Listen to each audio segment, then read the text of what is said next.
Olá, pessoal!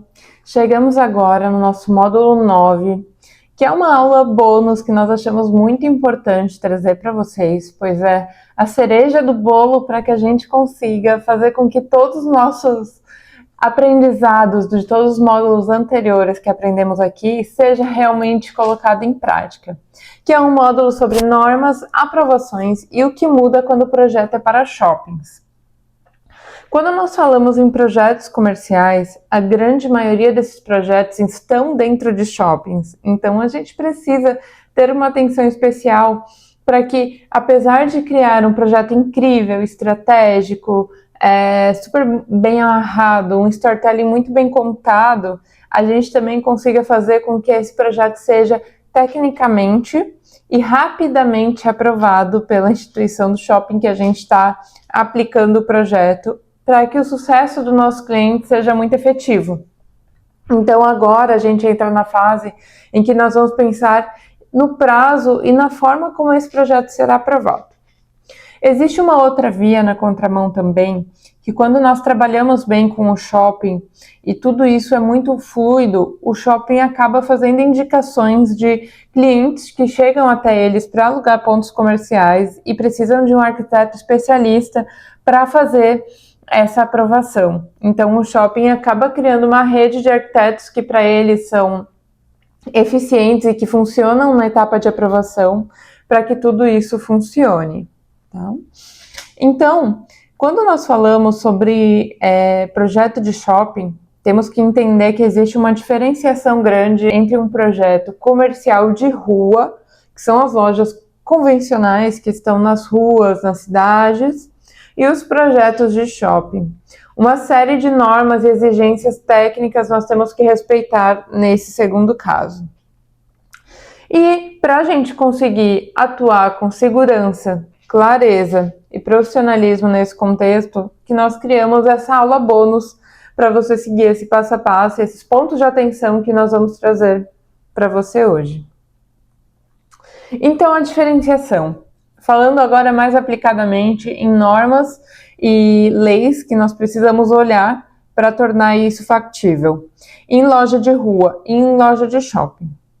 Quando a gente olha para a loja de rua, a principal norma que nós precisamos atender é a NBR 9050, que diz respeito à acessibilidade do imóvel. Essa acessibilidade é em toda a área onde nós receberemos clientes, então corresponde a tudo isso, desde rampas de acesso, caso tenha algum tipo de desnível entre a rua e o estabelecimento comercial, até a etapa de banheiros e de balcão caixa. O cadeirante ele precisa conseguir encaixar essa cadeira nesse balcão caixa, então tem uma série de regras da NBR 9050 que precisam ser atendidas para que a loja esteja de acordo com as regras nacionais. E além disso, cada município possui uma série de regras que precisam ser respeitadas também no que diz respeito à comunicação visual. Então, quando a gente olha para a fachada, geralmente, dessas lojas de rua, nós precisamos olhar para quais são os tamanhos de letreiro, qual é o tipo de letreiro que pode existir, se pode existir, quem sabe, um painel de LED ou não. Então, existem vários condicionantes que nos fazem levar a projetar de uma forma ou de outra. Essas regras municipais, dependendo da cidade onde a gente está, nós conseguimos todas as informações no site da prefeitura. Por exemplo, em Joinville, na cidade onde nós estamos, nós entramos no site da prefeitura e conseguimos, dentro do código de obras, encontrar quais são as particularidades que a prefeitura nos dá para criar essas comunicações visuais. Então, qual o tamanho do letreiro que nós podemos colocar na fachada, se pode ter painel de LED ou não, e se tiver, qual que é o tamanho que é possível colocar, se nós queremos colocar algum tipo de placa que vá chegar na calçada, qual é a posição, qual é o tamanho, como ela funciona, precisa algum tipo de aprovação ou não, precisa chamar um fiscal ou não, isso tudo está descrito geralmente no site da prefeitura. Existem os casos de cidades menores, onde nós precisamos ter um cuidado diferenciado com as regras, pois muitas vezes as informações não estão tão disponíveis assim para a gente através do site. Então, muitas vezes nós precisamos realmente ligar para a prefeitura para conseguir informações maiores. E isso já aconteceu aqui com a gente dentro do escritório, projetando para cidades pequenas. Então, além disso, existem também, quando nós vamos falar sobre um projeto arquitetônico, onde nós vamos levantar a loja em si, fazer o projeto da construção desse empreendimento, nós precisamos também observar regras de uso do solo e de fachada, que também fazem parte do código de obras de cada cidade. Porém, quando a gente vai para uma loja de shopping, nós precisamos respeitar todas as regras nacionais, estaduais e municipais, então desde lá a NBR 9050 até as regras de comunicação municipais, mas acima disso e de forma mais restrita também, nós temos que respeitar o manual técnico de cada shopping. Cada shopping existe um documento em que eles entregam para o lojista e para os arquitetos e designers que vão compor esse time de loja, de construção da loja, que ele diz todas as exigências que esse shopping vai nos pedir. Então, essa exigência vai desde qual escala do desenho que eles querem receber, até qual é o tamanho da área de manutenção do ar-condicionado. Então, são regras bem claras e bem específicas que vêm através desse manual e que a gente tem que prestar muita atenção para que ele funcione e que a gente consiga atender com todas essas normas dentro do nosso projeto e que ele seja aprovado mais rapidamente. Além disso, também, dessas diretrizes, nós recebemos a planta técnica, que é uma planta onde tem a posição dos pontos de entrega de cada item de infraestrutura. Então, tem o ponto de entrega de detecção, tem o ponto de entrega de hidráulica, de elétrica, de preventivo contra incêndio, de água gelada para ar-condicionado, que nós já falamos lá atrás sobre o fan coil.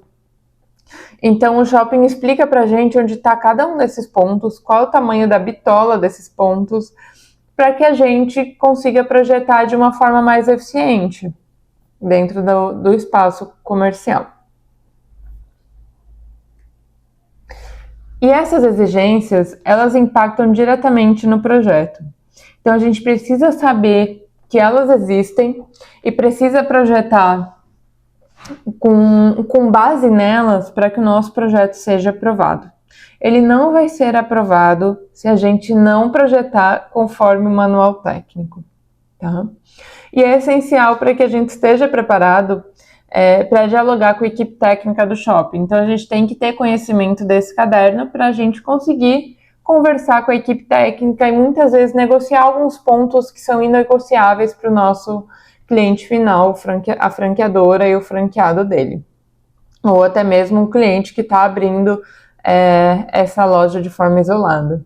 E nós precisamos também atender os prazos de aprovação e garantir que essa loja esteja compatível com toda a infraestrutura do shopping. Então, projetar uma loja de shopping exige muito mais do que um bom layout, é muito mais do que o estético.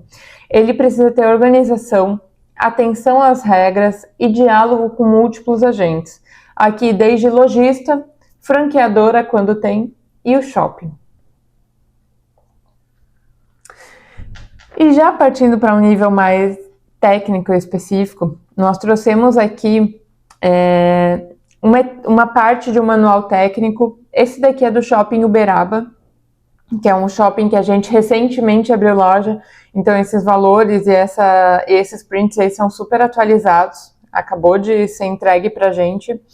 E é um ponto importante aqui que a gente tem que saber, que muitas vezes a gente acaba não sabendo, mas que essa análise de projeto, geralmente ela é cobrada do nosso cliente. Então, a cada análise que a gente fizer, o cliente ele vai receber um boleto para que ele pague por essa análise. Então, quanto menos análise for feita, quanto mais assertivo em relação a esse manual técnico o nosso projeto for, menos o nosso cliente vai pagar por taxas.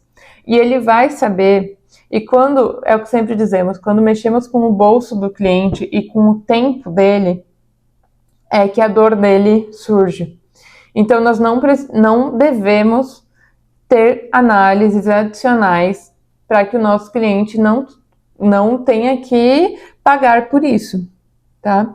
Então, isso é muito importante a gente saber, porque muitas vezes vale termos muito mais atenção na primeira etapa do projeto executivo entregue ao shopping, e desde o 3D, na verdade, nós já temos que olhar para isso, do que depois entregar várias análises para o shopping e perder tempo e dinheiro com isso. Então, aqui é um print desses valores, né, de como que funciona. Então, aqui por exemplo, a cada revisão excedente, além da primeira revisão, o cliente precisa pagar R$107 por isso, né? Então, aqui também o shopping ele tem um prazo de 5 dias para análise de todos esses projetos, né? Desde lá projeto de arquitetura até projeto de ar-condicionado, todo esse conjunto. E a gente tem que ter muita atenção, né, nesse detalhe de cobrança de análise de projeto. Então, é mais um incentivador de que a gente deve ter uma atenção especial desde o início. E assim ficamos por essa aula. Na próxima aula nós vamos falar mais especialmente, abrir mais sobre o caderno técnico e nós vamos ver quais são os pontos principais e que geralmente aparecem nesses cadernos.